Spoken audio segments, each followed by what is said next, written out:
អរ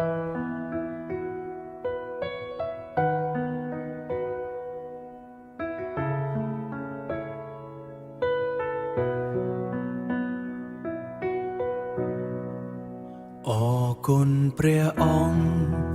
ការពារទូលបង្គំឧបសគ្គតូចធំឆ្លងផុតទាំងអង្គមានភ័យមានគ្រោះព្រះអង្គសងជួដោយព្រះលោហិតដោយព្រះលោហិតទូលបង្គំដើរឆ្លងជ្រោះជ្រៅកន្លងនៅក្នុងជីវិតគ្មានក្តីព្រឺខ្លាចគ្មានក្តីព្រឺខ្លាចព្រោះបានដឹងថាព្រះអង្គគង់ជិតជួយថែជីវិតផុតក្តីមរណាពឹងអាងព្រះគ្រីស្ទជាអង្គសង្គ្រោះទ្រង់ដល់លោកខ្ញុំ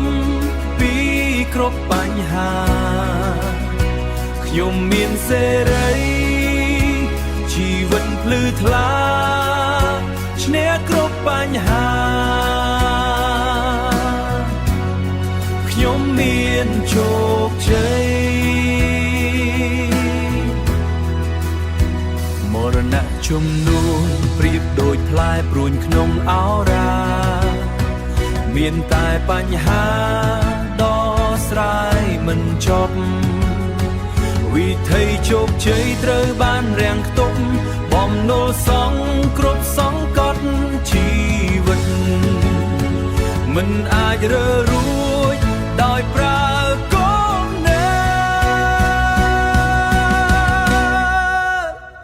ពឹងអាងព្រះគ្រីស្ទជាអង្គសង្គ្រោះទ្រង់ដល់លោកខ្ញុំពីគ្រប់បញ្ហាខ្ញុំមានសេរីជីវិតភ្លឺថ្លាឈ្នះគ្រប់បញ្ហា